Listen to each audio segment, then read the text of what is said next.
Hi, spring is a moving target in the UK, and knowing when to plant things and when not to plant things can be an absolute nightmare, particularly if you're a beginner or actually if you've lost track of time like many of us have.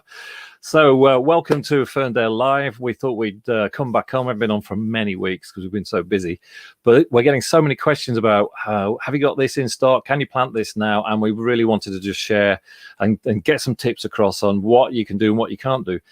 This is the big problem with the British Isles and the weather we get in spring. You never know when spring has started, and just as you think it started, it ends.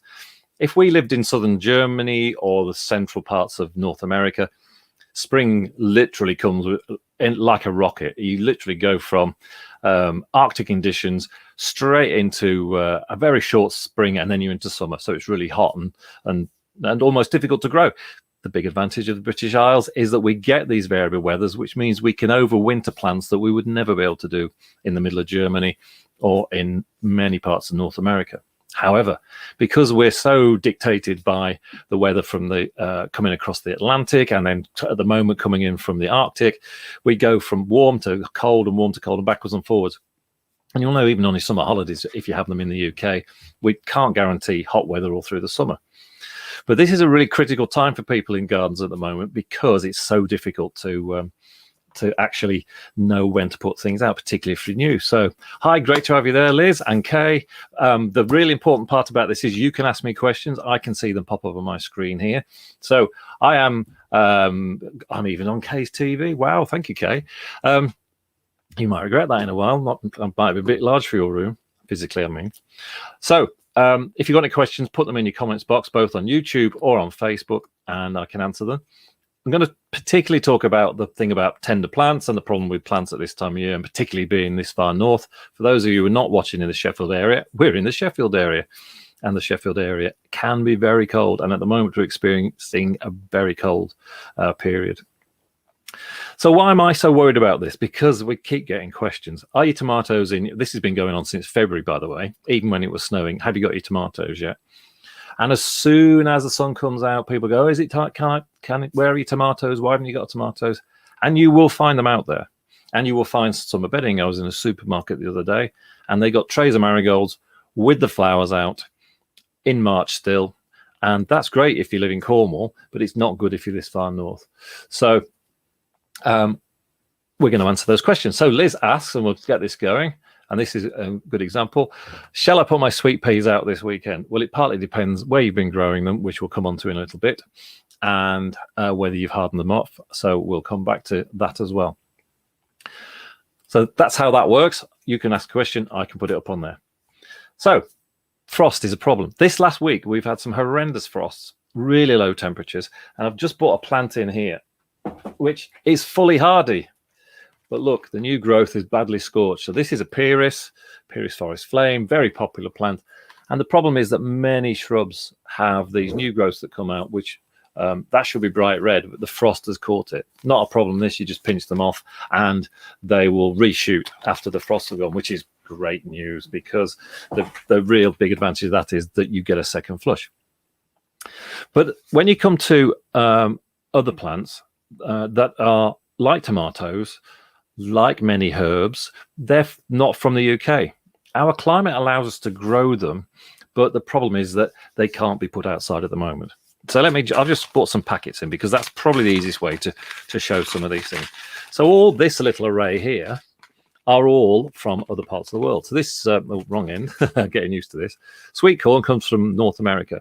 So in North America, they know when spring finishes. Apparently in Washington State, the last full moon is going to be the last chance of a frost. So when they have the last full moon in May, then they know they can plant out. So corn will get frosted, so they don't sow the corn till then. But because it's really hot, it grows very quickly and they will get a good harvest. The UK is not very hot in the summer, so a longer growing season is better. Come back to that in a bit. Tomatoes, the classic one, very tropical, comes from Central and Southern America. Doesn't tend to get a lot of frost on much of those areas. I know we've got the Andes and so on, but in the most of the growing areas where most people live, tomatoes are just not hardy. Another tomato there. Peppers are the same. Chili peppers, sweet peppers, it doesn't matter which. And of course, cucumbers are very much a tropical climate. But we grow them over here, you might be saying to yourself, and how are we gonna deal with that?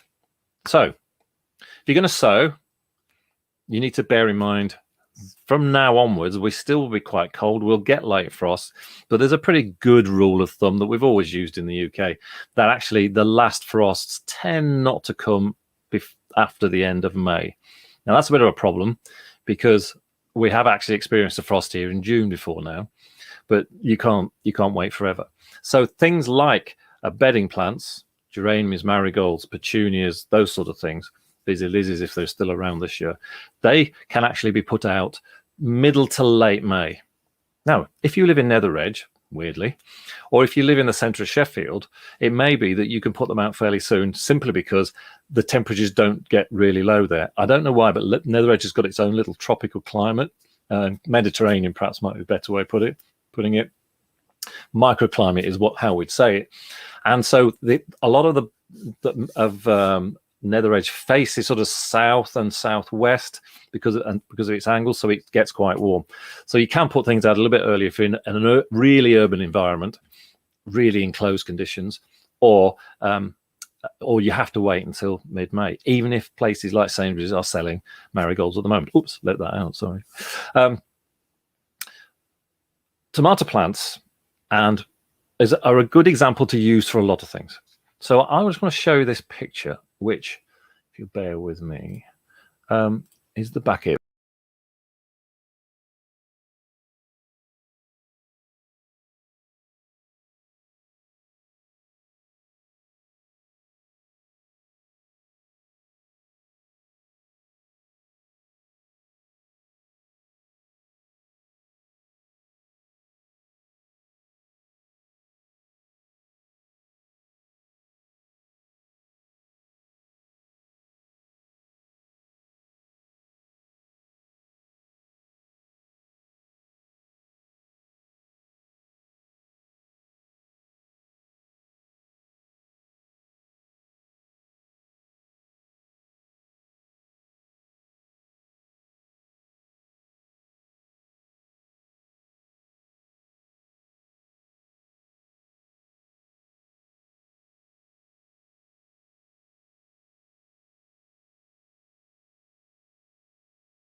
So if you've sown at the beginning of March, you've got them on the windowsill, they get bigger and bigger and bigger, and they're starting to stretch. The light levels aren't high enough. And again, you might forget to water them, they might wilt. So you're damaging the roots all the time. And it's the roots that are the most important part at any time of year, but particularly during this winterish late spring period.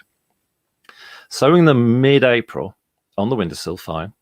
Potting them up on the windowsill and then planting them out at the middle of May to the end of May. They've just grown continually in one go. If you sow and they get cold, they get hot and they get cold, they get hot and they get cold, they get hot and they get cold, it's damaging the roots. So hold back. And actually the weird thing is with packets like these, which sounds like it's empty, but it's a little full packet there, there's only 6 seeds in there. So if you sow early as well and you lose 1 or 2, you're losing some of the $2.99 you've spent.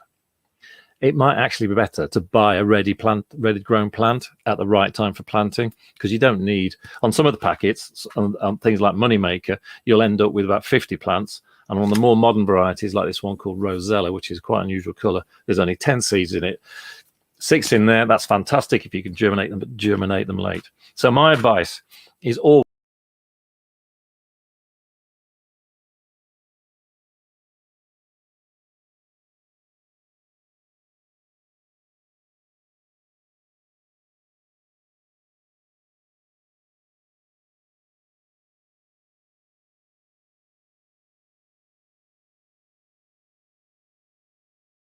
fruiting in theory, but it doesn't, because actually plants that don't grow rapidly will not produce good fruit. So let's go back to the comments. Let's have a look. So when you does the sound? Oh, right. Sorry. When I share a screen, the sound goes. I apologize. Right. I was showing you a packet there, and what I was trying to point out. This is technology we're all getting used to, isn't it? We will. Yeah. Thank you, Chloe. Thank you, everybody else. What I was showing, when you show the packet, there's a green section there for showing the sowing. Sow late around here, if you've not got a heated greenhouse, or if you've got a cold greenhouse, better to sow mid-April onwards, so that the plants just continue to grow really well. You don't want them getting a check. That's what we call it in gardening, a check. So it's cold roots. It'll stop them. The plants will often go a funny blue color. They'll struggle to get going again. And it's better to either buy plants later or sow them later, and just have them growing, and just they romp away when it's warmer later. So if you haven't got a greenhouse and you want to grow tomatoes, then put them in the sunniest place you can get them. There's lots of kits now where you get a pot and you get the growing frame in it as well, so that you can grow the tomatoes up the inside. You can actually put some fleece around them on a cold night, because bear in mind, we can get cold nights all the way through the summer. And a bit of fleece or a fleece bag you can throw over at night just makes all the difference. So let's just nip back. Liz was asking about sweet peas, which was the question here. And when I said depends how you've been growing them. So she put inside the house on the sunny winter, so been hardening them off all week. So hardening them off is where you put them outside during the day and bring them back in at night. And actually this week they will get really hardened off because it's quite chilly. Sweet peas are much tougher than things like tomatoes, peppers, cucumbers. So they will be able to go out. And I think this weekend, probably, Liz, you can put them outside. Whether you plant them yet is another matter, but we're getting close to that on sweet peas because they're easy to grow. So the other plant that's another tropical plant, which let me just take Liz's comment in, is the seed potato, the humble potato, which you'd think was very much a British Isles plant, but actually came back, as you probably know the story, back around the time of Francis Drake. From Central America, and the plant is not hardy, and you'll see in this bag we've got these little shoots popping out. Okay, so those are the shoots that are going to produce the potatoes later in the summer. We are getting to the stage now where you could plant those in the ground or in a patio bag, and because they'll start to grow underground. Now the soil's gone cold again, or hadn't really warmed up properly, but what I would say is, let's get into this weekend. Let's get a little bit beyond this weekend. Get this really cold northeasterly out of the wind, northeasterly wind out of the way, and plant your potatoes in bags or in the ground. And then by the time they come through the soil, you can earth them up. Now, earthing up is where you gradually drag the soil up the stems. The more soil up the stems there are, the more potatoes that grow on the stems. But you need to be able to cover the tops up. So if you keep covering them up with soil, that's fantastic, and that's what you should do. And as they come through, if you hear a frost warning, you need to fleece them up. So one of your pieces of essential equipment for growing more tender plants, and potatoes in this case, is a roll of fleece, because you can just roll it out overnight. You can put a bit of soil on it. You can put some bricks on it, or peg them down just overnight. And just the frost it just protects them enough to keep the frost off. So where the temperature tonight is going to go to 1 degree and tomorrow to -1, just having fleece over at those temperatures might just keep the frost off and stop the tops being damaged. If the tops get damaged on potatoes, it's very unlikely they'll reshoot. They can do, but they do get cut back really badly. So really topical question here to follow on from that from Ashley. Is what is the best time for me to sow my carrots outdoors, and will they do all right on my heavy clay-based soil? I'm better off growing them in containers. So carrots, if you don't know what a carrot looks like, carrots are best. You can start to sow them soon. I would like to see the soil temperature a bit higher. So the soil temperature, you're not going to go out and test it, but over the next 2 or 3 weeks, we're going to get the soil temperatures starting to get above 6, 7, 8 degrees on the surface. What you can do is you can get some fleece, or even some clear polythene, or black polythene does the same thing. If you prepare your soil patch for where you're going to sow them and then cover it with the polythene, it will start to raise the temperature because it acts like a little greenhouse. That's quite useful then, because you can sow the seeds, put the plastic back down, and keep looking, because if it's black plastic, you need to keep looking, or fleece is better. Once they come through, they need to be uncovered. Now, you can grow them in containers, but the problem with carrots is if you grow carrots in a soil that's got a lot of peat or organic matter in it, then you'll get forked carrots, so you won't get the nice straight ones like the packet shows. So if you do that, I'd go for a heavier compost like Johnny's, which would be best, or a very sandy one. Sandy composts are quite good for growing them. If your soil is very heavy clay, they will grow okay, but you need to get lots of air in the soil. So I would really dig it well. If it's grey clay, probably don't even bother. But if it's just that it's soil that's quite sticky, wait till it's warmed up. It'll take longer for clay soils to warm up than sandy soils. So if you happen to be lucky to live in worksop, you can grow carrots quite early because the water drains away and the soil heats up. But if you've got a sticky clay type soil, it is more difficult. You'll get more crops out of the ground than you will out of a pot, but it's good fun to grow them in pots. The other thing you could do in clay soils is don't grow deep carrots. So this one here called Fly Away is, does it say how deep it is? It's not a terribly big, long carrot. If you want to go for like Autumn King, which is a really big carrot, that may not do as well as on a heavy clay. The other thing is sow in succession. So sow them every few weeks so that you've got a series of carrots coming through, and you can keep lifting them, keep cutting them. This one called Fly Away is because it's resistant to a thing called carrot root fly, which is one of the pests of carrots, and we can always talk about that in the future. So let's see, what do we say here? Yeah, let me just stick to this topic for a minute. I'll come back on the other two questions, Kate, in just a moment. So we're getting to a stage with soil sowing as well, about whether you can put grass seed down. So again, it's back to this soil temperature.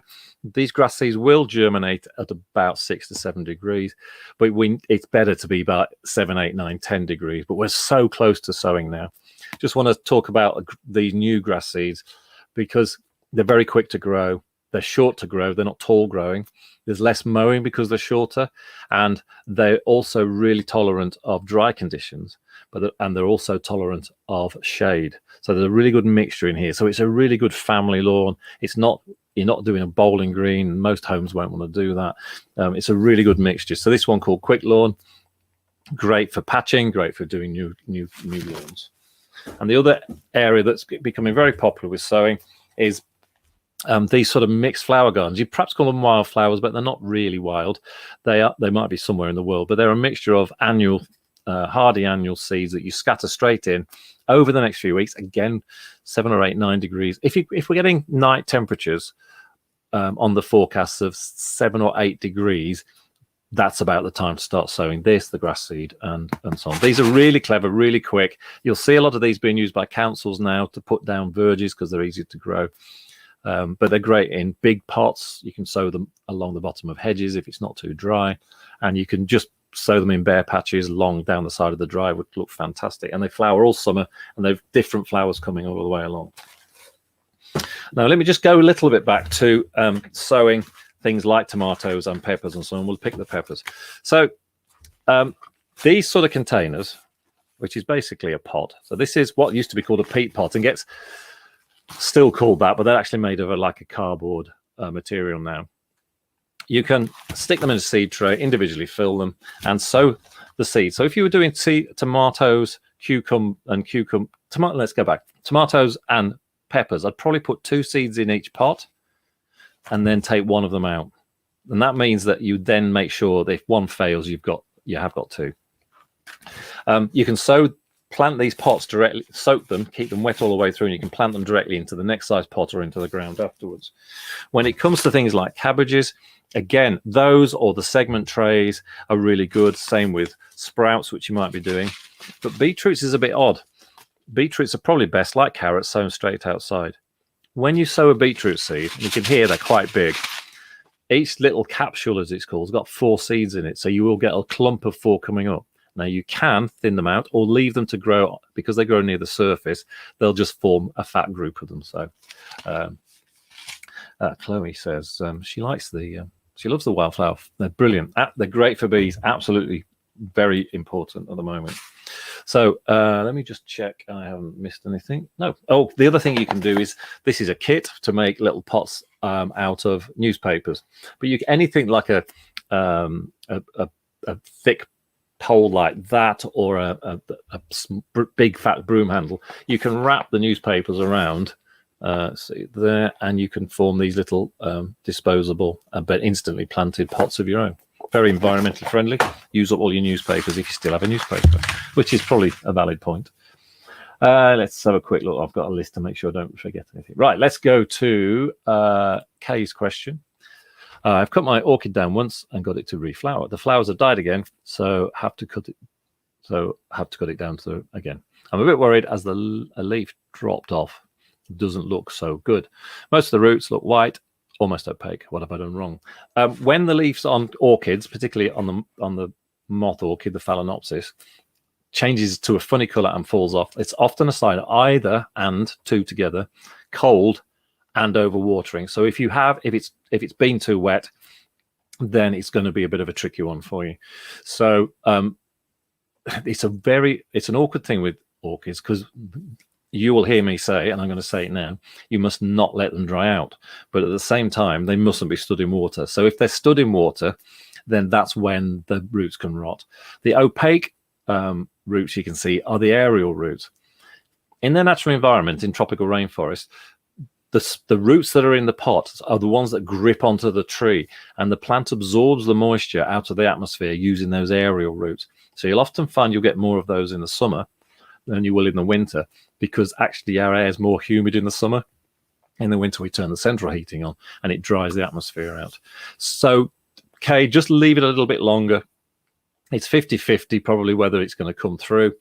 Don't let it dry out, but don't leave it stood in water. And a really good tip with the Phalaenopsis, the moth orchid, there's lots of pot covers where the bottoms are raised up, so that the pot sits down onto this raised section, and any extra water that can dribble down below, and the roots don't go into it.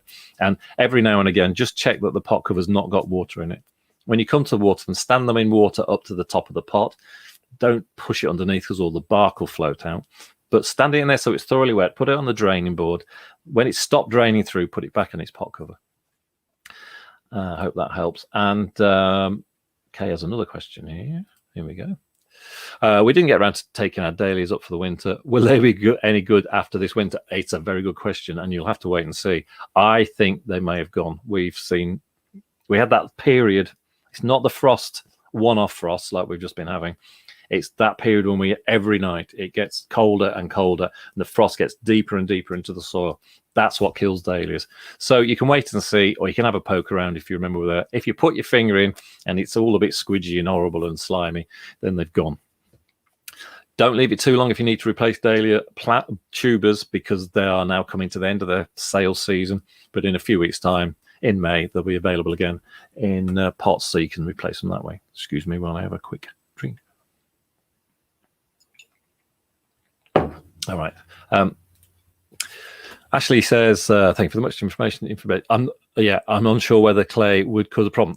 Pure, thick grey or yellow clay will not be good for carrots. If it's just that your soil is overlaying clay, and it means the topsoil where you sow the seeds is quite sticky and takes a long time to dry out, then just go for the shallow rooted ones. Have a little bit of an experiment, because it's worth testing it. But don't try and improve the drainage by adding organic matter this year. You could add some sand or some grit to it and dig it into the top 3 or 4 inches. That would help. If you want to add organic matter, which is always good for your soil, do it in that place where your carrots are, but don't sow the carrots there the following year. You can go back 2 or 3 years later.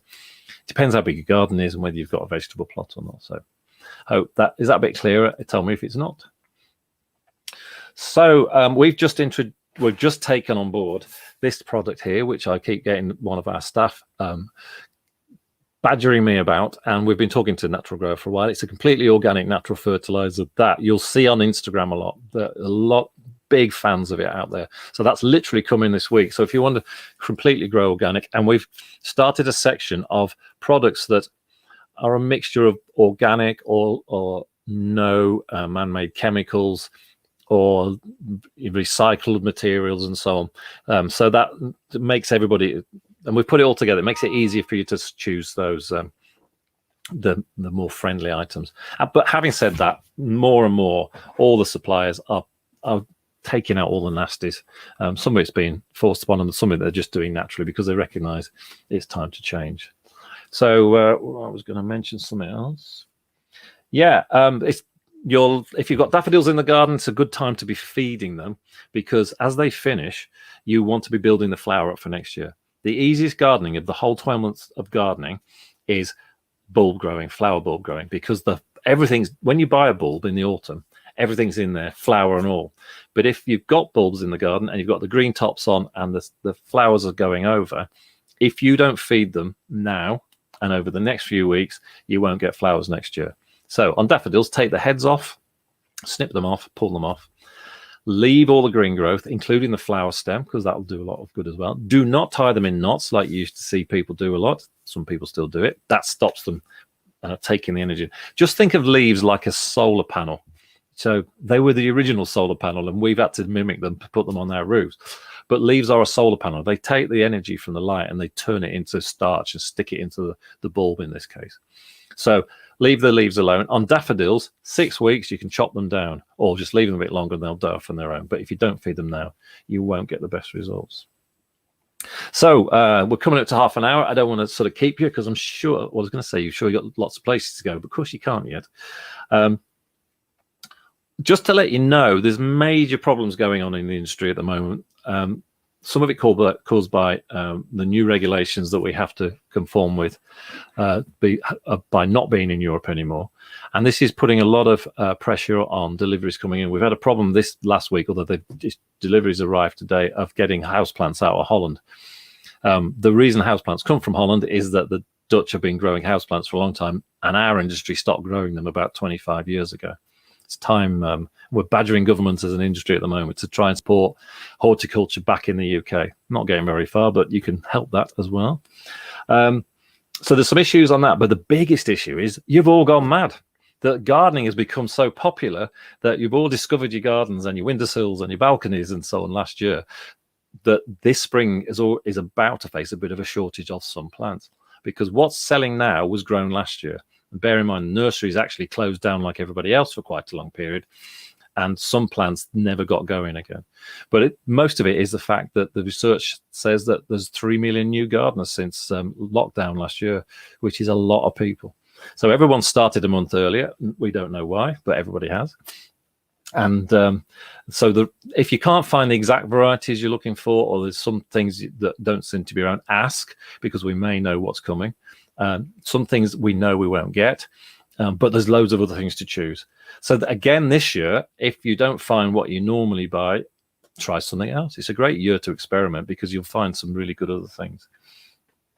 But the demand's not only high in the UK, the demand's high over the whole of Europe. And I was talking to a delivery driver from Holland today, and he said there are hardly any plants in France, Belgium, Holland, Germany, Spain, and Italy.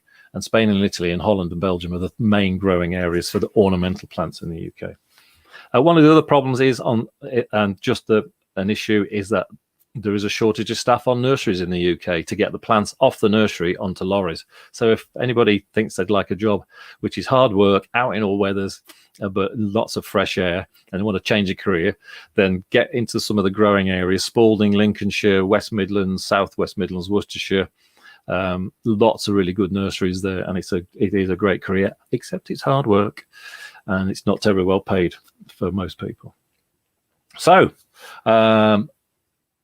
let me just say, houseplants are going crazy, and that is literally shortage, and the cost that the importers or the exporters from Holland are having to put onto the paperwork that we're now having to face.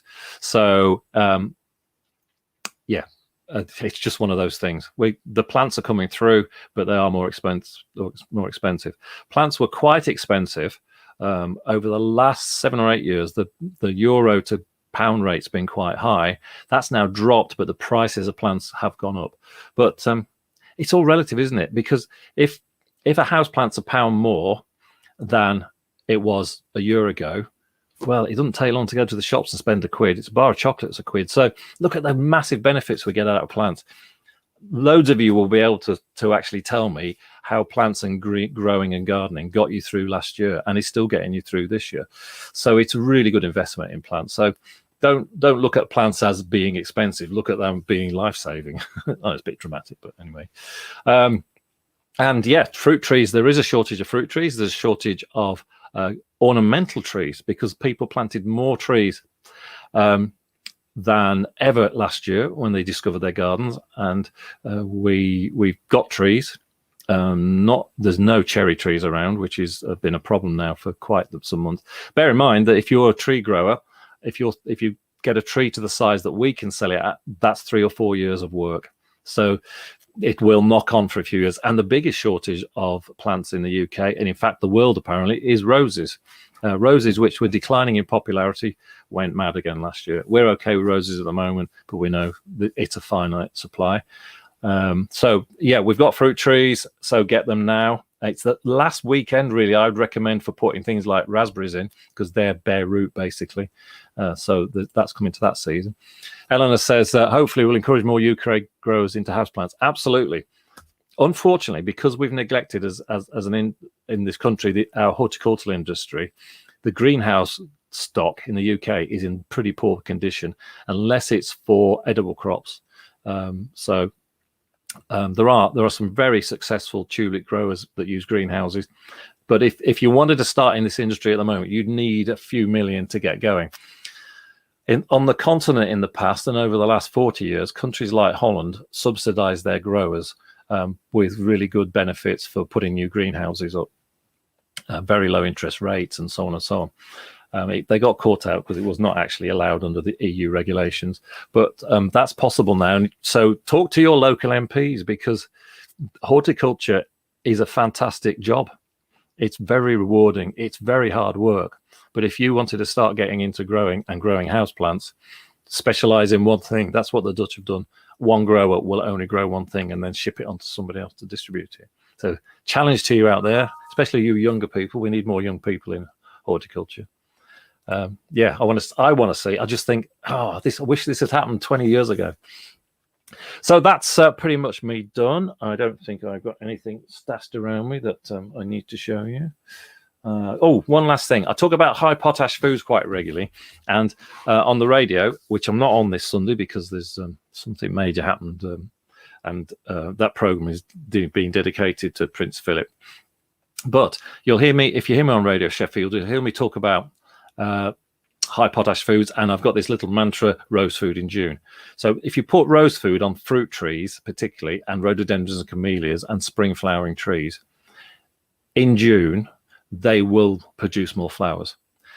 But you can't use rose food successfully in a pot. So this is one thing you can use: a tub and hanging basket feed, really high potash, and that's a really good. And the slow release granules, which I've always got in my hand and I can't find, are really good as well, one particular sort. So when I say high potash food for tubs and baskets and pots, this is the sort of thing to use.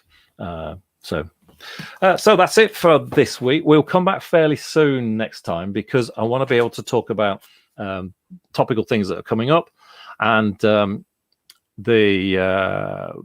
lots of things going on in the industry and lots of things, so we can keep you up to date by this.